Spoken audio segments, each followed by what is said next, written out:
एक वक्त था जब उसे रात से डर लगता था। वो रात का इंतज़ार नहीं करता था बट रात से भागता था।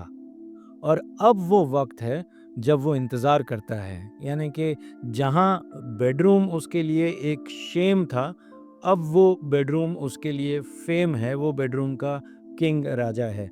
और क्यों उसके लिए ये वक्त बदला है, ये केवल उसकी परेशानी नहीं है।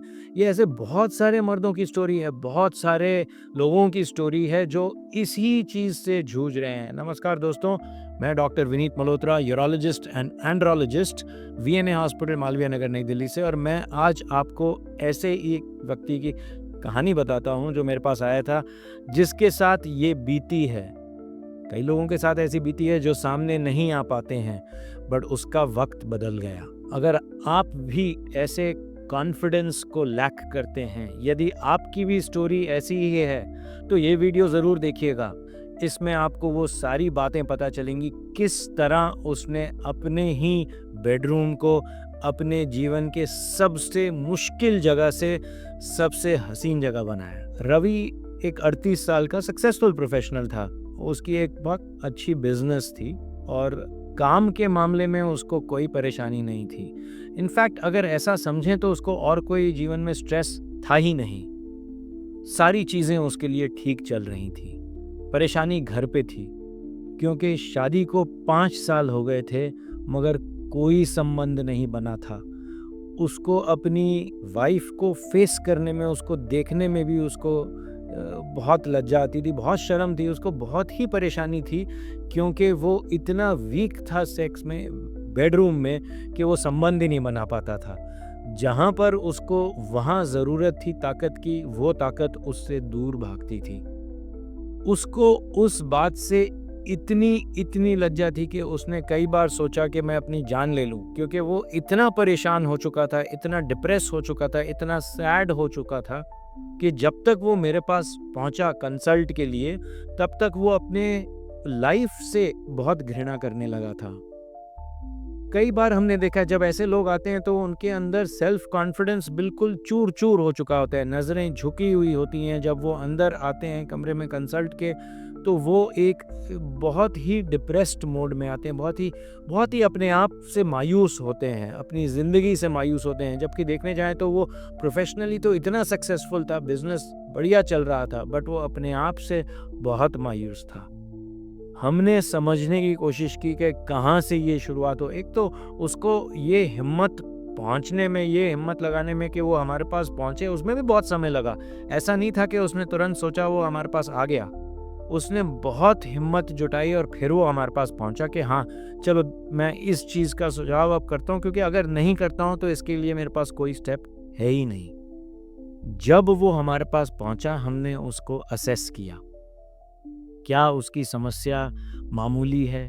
क्या उसकी समस्या सिर्फ़ और सिर्फ़ कुछ स्ट्रेस, मानसिक प्रेशर की वजह से है? या क्या यहाँ पर कोई वाक़ई में कारण है जहाँ पर उसके खून के प्रवाह में, ब्लड फ्लो में इश्यू है?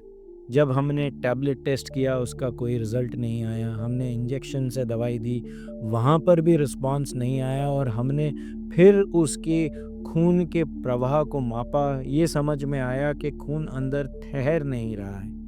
ये इस उम्र में इतनी कॉमन तकलीफ़ नहीं होती है, बट उसको एक मेडिकल कंडीशन भी थी साथ में, ब्लड प्रेशर की। और वहाँ से उसकी खून की जो नसें हैं वो कमज़ोर हो गई थीं, खून रोकने की क्षमता उनमें कम हो गई थी, और उस कारण से वो खून अंदर नहीं रुक रहा था। जब ये डायग्नोसिस हो जाता है तो उसका इलाज भी क्लियर हो जाता है। ये सिवियर इरेक्टाइल डिस्फंक्शन की कैटेगरी में आता है, यानी कि इस किस्म का जो इरेक्शन की प्रॉब्लम, इस किस्म का जो प्रॉब्लम होता है, उसको सिवियर कैटेगरी में माना जाता है। जहाँ कहीं भी रिस्पॉन्स नहीं हो रहा है, पूरे डोज इंजेक्शन का रिस्पॉन्स नहीं हो रहा है, और इसका इलाज जो होता है वो पीनाइल इम्प्लांट सर्जरी से होता है। तो हमने उसको फिर पीनाइल इम्प्लांट सर्जरी समझाई कि पीनाइल इम्प्लांट सर्जरी क्या होती है, कैसे की जाती है, इसके क्या फ़ायदे होते हैं और क्या इसमें ध्यान देना पड़ता है। सो जो बात मैं आपसे कहना चाहता हूँ वो ये है कि ईडी का मतलब ये नहीं है कि अब मर्द होना ख़त्म हो गया है, कहानी फिनिश। नहीं, ये ऐसा नहीं है।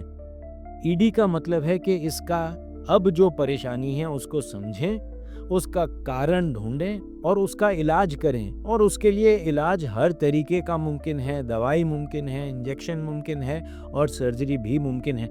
डेफिनेटिव ट्रीटमेंट यानी कि इसको जड़ से ख़त्म करने वाली सर्जिकल ट्रीटमेंट, जिसको कि पिनाइल इम्प्लांट सर्जरी कहते हैं, वो भी मुमकिन है। जब हमने उसको ये बात समझा दी तो वो पहले तो इसको समझ नहीं पाया, तो हमने उसको समझाया कि भाई, हमने दिखाया उसको ये इम्प्लांट किस प्रकार के होते हैं। एमेलिएबल इम्प्लांट होता है, यानी कि इसको यदि भीतर डाला जाता है तो ये हमेशा लिंग को हार्ड रखता है और इसको मोड़ा जा सकता है। इसके अंदर जो ये सिल्वर या निकल टाइटेनियम का कोर होता है वो इसको अलाउ करता है, इसको ये अनुमति देता है कि ये बेंड किया जा सकता है। ये साधारण इस्तेमाल के लिए बहुत बढ़िया चीज़ है, कम खर्चे वाली भी है, परंतु वो चाहता था कुछ ऐसी चीज़ जो उसको नेचुरल फीलिंग दे, यानी कि ये ऐसा एहसास दे कि उसको अंदर शरीर में कुछ ऐसा यंत्र नहीं डाला हुआ है और वो अपनी नेचुरल एबिलिटी से, नेचुरल क्षमता से वो कर पा रहा है, संबंध बना पा रहा है। तब हमने उसको इन्फ्लेटेबल पीनाइल प्रोस्थेसिस के बारे में बताया। और इन्फ्लेटेबल पीनाइल प्रोस्थेसिस यानी कि पंप वाला प्रोस्थेसिस इस प्रकार का होता है जिससे कि व्यक्ति को ये एहसास बाद में होता ही नहीं है कि उसने कोई यंत्र इस्तेमाल किया है। जिस तरह से नेचुरल तरीके से उत्तेजना होने पर लिंग कड़क होता है और फिर उत्तेजना ख़त्म होने के बाद नरम हो जाता है, उसी तरीके से इसको कड़क और नरम किया जा सकता है। उसने यही सिलेक्ट किया ऑप्शन। वो चाहता था कि वो ये नेचुरल फीलिंग बरकरार रखे। हमने प्रोसीजर किया, घंटे भर का प्रोसीजर होता है, 1 दिन अस्पताल में रहना होता है, रिकवरी फास्ट होती है और महीने 1.5 महीने में आदमी में इस क्षमता आ जाती है, अंदर हीलिंग सारी हो जाती है कि अब संबंध बनाया जा सकता है। उसके बाद वो अब मुझे जब मिलने आता है तो वो कहता है, सर एक समय ऐसा था जब बेडरूम जाने में मुझे डर लगता था और अब एक समय ऐसा है कि मैं इंतज़ार करता हूँ कि कब काम ख़त्म हुए मैं भागूँ और बेडरूम में जाऊँ। तो अब उसकी कॉन्फिडेंस में इतना अंतर आ गया है कि जहाँ पर एक बार उसके मन में सिर्फ शर्म ही शर्म था, अब वो सिर्फ और सिर्फ उस कॉन्फिडेंस से उस संबंध बनाने का इंतज़ार करता है, क्योंकि अब वो उसके हाथ में, अब वो कभी भी फेल नहीं होगा। ये यंत्र हमेशा काम करता है। तो यानी कि वो इच्छा बने ना बने, वो समय हो, वो मूड हो ना हो, वो हमेशा तैयार रह सकता है। क्या आप भी ऐसी किसी चीज़ से जूझ रहे हैं? क्या आपको भी बेडरूम में शर्म आ रही है क्योंकि आप कामयाब नहीं हो पा रहे हैं, क्योंकि आप कैपेबल नहीं हैं, क्योंकि वो क्षमता आपके अंदर नहीं है? तो ये चीज़ समझ लीजिए, ईडी वो स्टोरी का एंड नहीं है, ये वो दी एंड नहीं है जो आपको एक्सेप्ट करना है। इसकी ट्रीटमेंट है, इसका इलाज है। यदि आवश्यकता पड़े तो पिनाइल इम्प्लांट सर्जरी भी की जा सकती है।